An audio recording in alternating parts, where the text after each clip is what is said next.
Em Êxodo capítulo 19, do versículo 1 ao 9, leremos a palavra do Senhor. Eu convido todos a lerem. Você que está aqui, você que está em casa, leia junto. Vamos ler a palavra de Deus todos. No terceiro mês, depois da saída dos filhos de Israel da terra do Egito, no primeiro dia desse mês, chegaram ao deserto do Sinai. Tendo partido de Refidim, vieram ao deserto do Sinai, no qual acamparam. Ali Israel acampou em frente ao monte.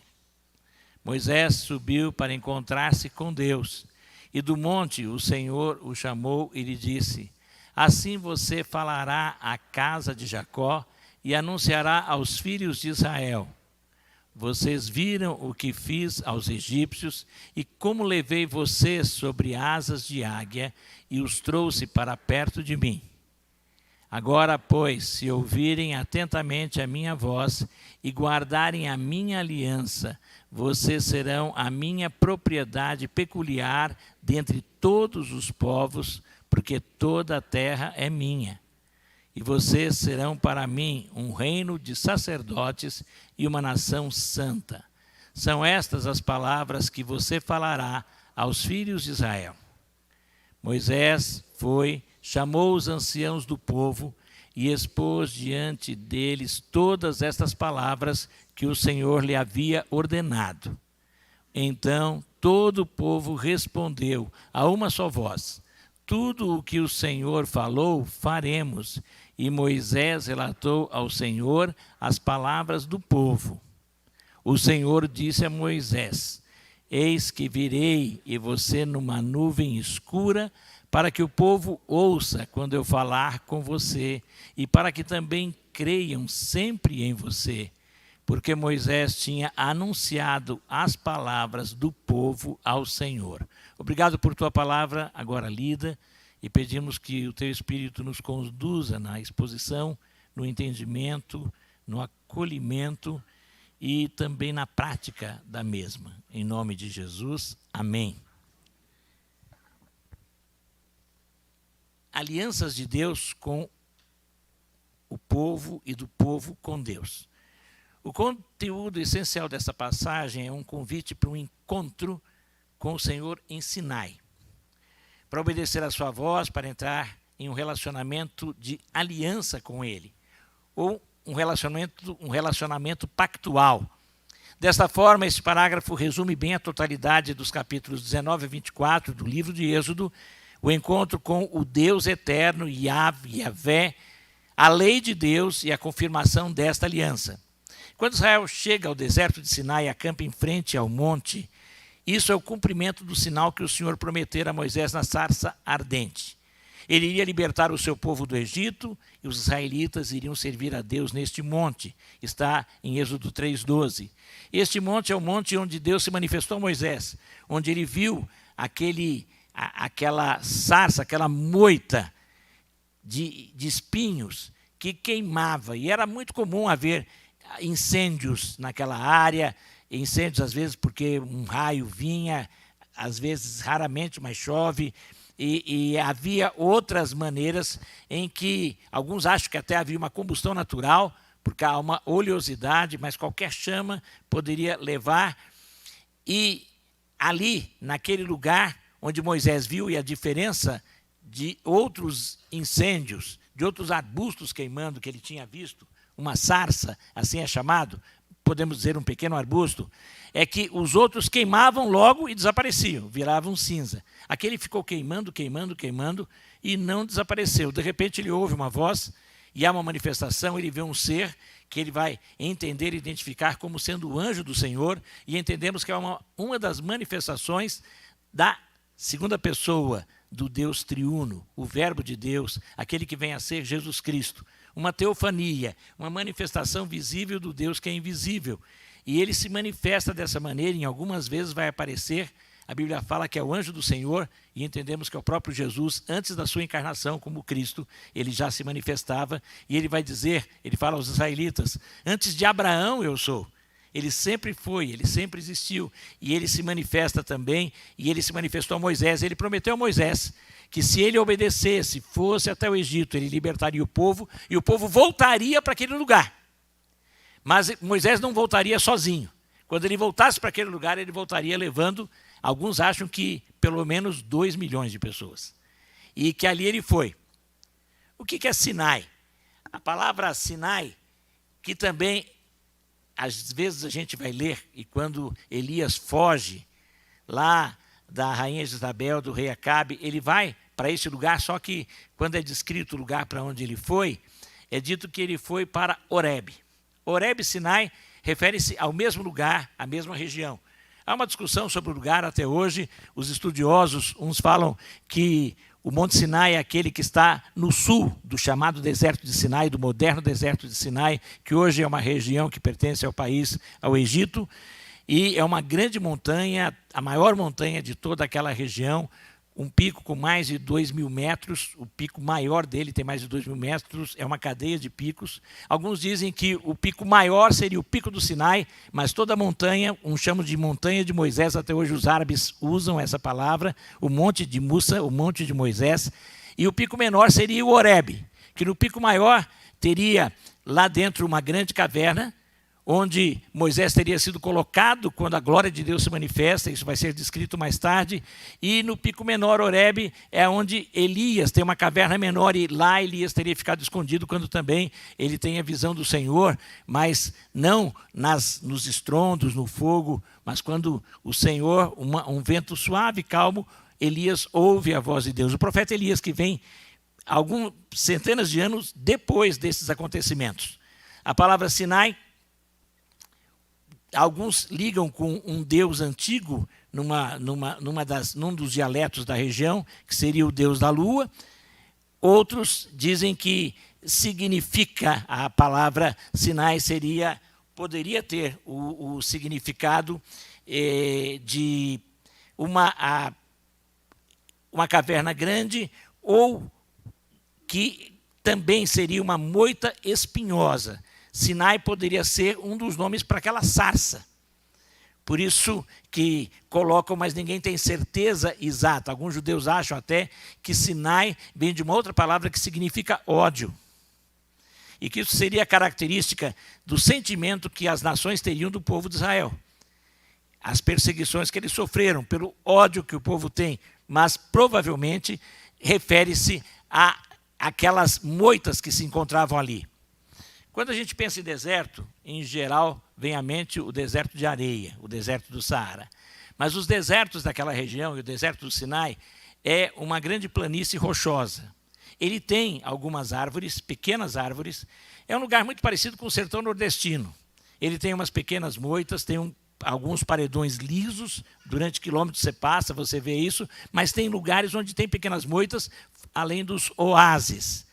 Por isso, não é o deserto que a gente imagina, mas é um lugar ermo. A palavra Horebe significa isso, seco. Algum lugar seco, algum lugar ermo. Por isso, a palavra Horebe refere-se também àquele mesmo local. Tem gente que chega a dizer, alguns estudiosos acreditam que o Sinai estaria na Arábia Saudita, onde hoje é a Arábia Saudita, pois Paulo fala que foi para o Sinai. Lá na Arábia Saudita, ele fala isso escrevendo aos Gálatas.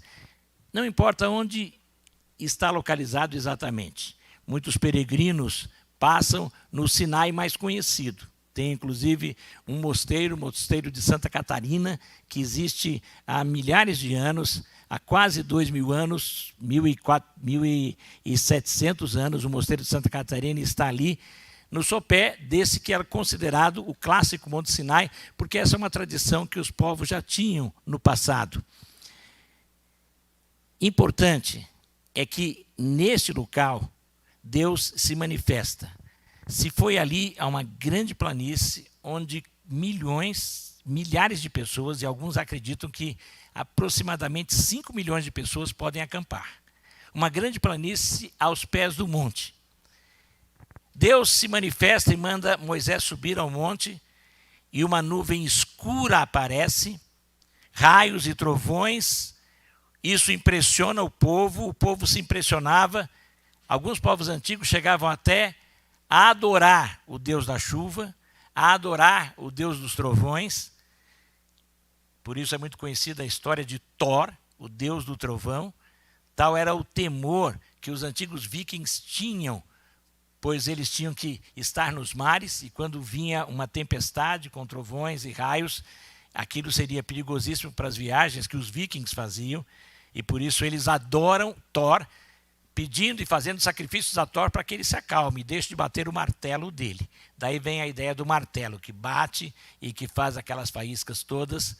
Mas o povo de Deus não tinha medo ou achava que havia uma divindade da chuva, mas eles entendiam que Deus é o Deus de toda a natureza. Deus é o Deus do sol e o criador do sol, mas ele não é o sol.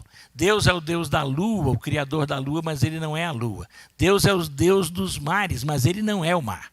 Até hoje há pessoas que pensam Deus está em tudo, Deus é tudo. Isso é o panteísmo. Deus não é tudo.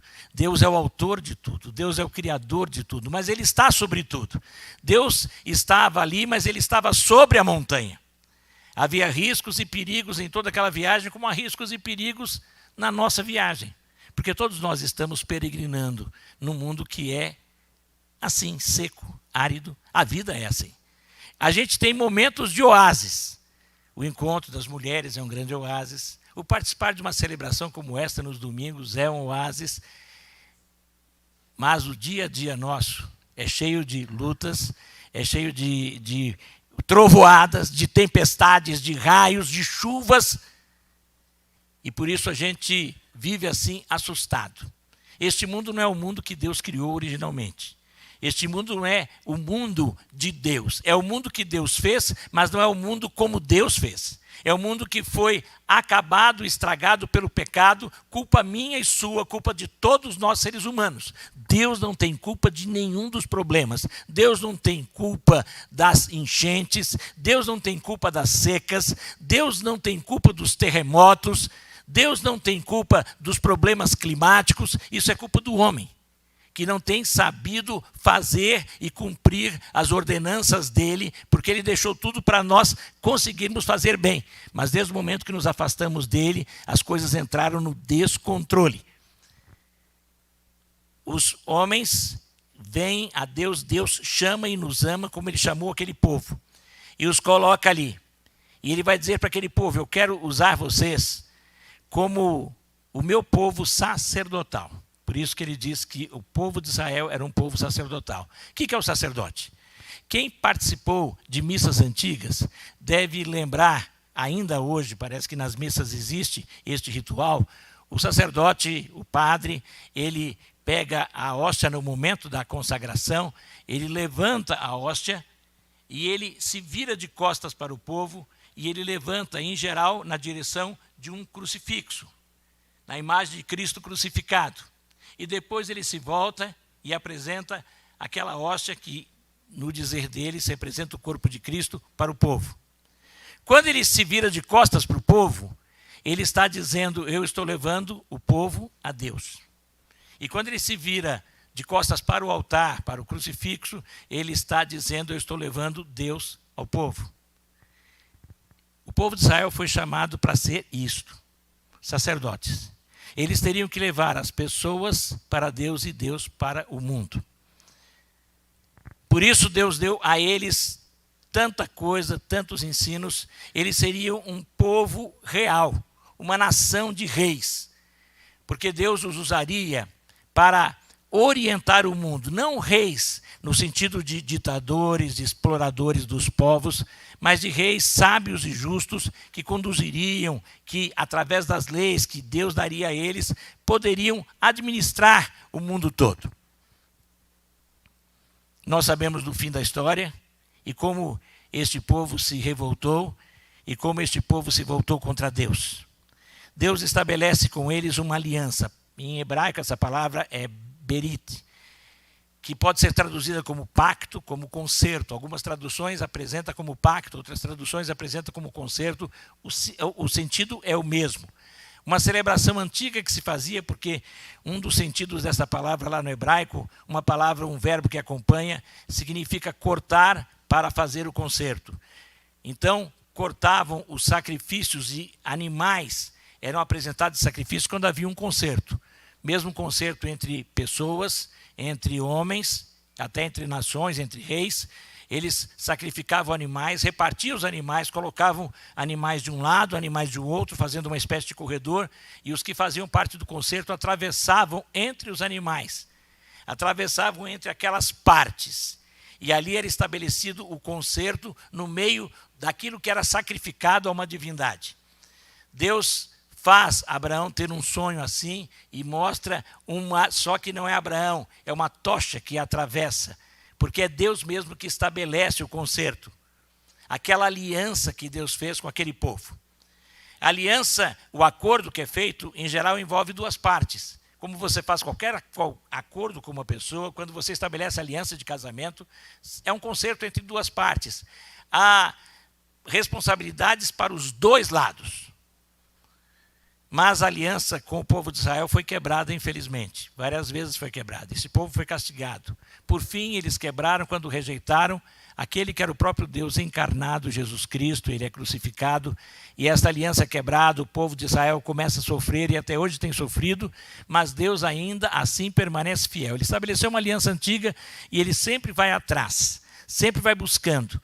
Ele, em muitos momentos, mostra que a aliança com o povo de Israel era como se fosse um casamento em que a esposa era adúltera. Mas ele se mostra como um esposo que ama profundamente. Ele sempre vai atrás da adúltera e tenta trazê-la de volta. Ele a tenta resgatar. O livro de Oséias, um profeta do Velho Testamento, traz esta história lindíssima de um homem que ama profundamente a sua esposa. Ela chega a se prostituir, mas ele ainda assim vai atrás dela, tem filhos com ela. E Deus com isso quer mostrar, eu amo esse povo que me trai, que me nega com amor eterno. E Deus manifesta esse povo, nem todos os que nasceram nessa nação são de fato os Israel de coração. Tinham o sinal da circuncisão no corpo, mas não tinham o coração circuncidado. Mas a Bíblia diz sempre, no decorrer da história houve, e que no final da história haverá ainda, por isso Deus ainda continua cuidando da nação de Israel. E é interessante, na história o tempo todo a gente ouve falar de Israel. Em toda a época da história você vai falar de judeu e de Israel, bem ou mal. E eles continuam lá. Eles estão sobrevivendo, a duras penas, mas sobrevivem. E Deus tem guardado porque Deus é fiel à sua aliança. Só que em Jesus Cristo, Deus veio estabelecer uma nova aliança. E lá na primeira carta de Pedro, no capítulo 2, nós vamos ver estas palavras que foram dirigidas originalmente a um povo, a uma nação, uma etnia, que era o povo de Israel, agora sendo dirigidas a uma nova nação que Deus está formando com pessoas de todas as nações, de todas as etnias desta terra. E você que tem recebido Jesus como Salvador e Senhor, passa a fazer parte desta nova aliança, desse novo pacto que Deus mesmo estabeleceu. E o que ele disse ao povo de Israel, ele fala a nós hoje. E ele fala assim, no versículo 9. Ele começa dizendo no versículo 5, também vocês como pedras que vivem são edificados casa espiritual para serem sacerdócio santo, a fim de oferecerem sacrifícios espirituais agradáveis a Deus por meio de Jesus Cristo. E ele fala isto para todos aqueles que se declaram crentes em Jesus e que formam esta comunidade nova que é chamada de Igreja de Jesus. E aí no versículo 9 ele diz, vocês são a geração eleita, vocês são o sacerdócio real, a nação santa, o povo de propriedade exclusiva de Deus, a fim de proclamar as virtudes daquele que o chamou das trevas para a sua maravilhosa luz. Sim, Deus, agora elegeu a você, que aceitou Jesus como Senhor e Salvador, você foi eleito e declarado para Ele, um povo novo, santo, separado, Deus o faz santo. Esses dias, conversando com o irmão, num grupo de discipulado, ele falou, eu tremo quando eu falo que eu tenho que falar que eu sou santo. Eu não consigo entender que eu sou santo. Eu não sou santo, pastor. Eu falei, quer você queira, quer não, não significa o time de futebol. Mas quer você queira, quer não, você é santo. E minha irmã, quer você queira, quer não, se você é crente em Jesus, você é santa. Isso é um peso para você, aleluia que seja um peso para você. Porque a partir do momento que você aceitou Cristo, a palavra santo não significa perfeito. Nós confundimos santo por causa das imagens com as quais eu também nasci numa igreja católica, fui criado vendo imagens.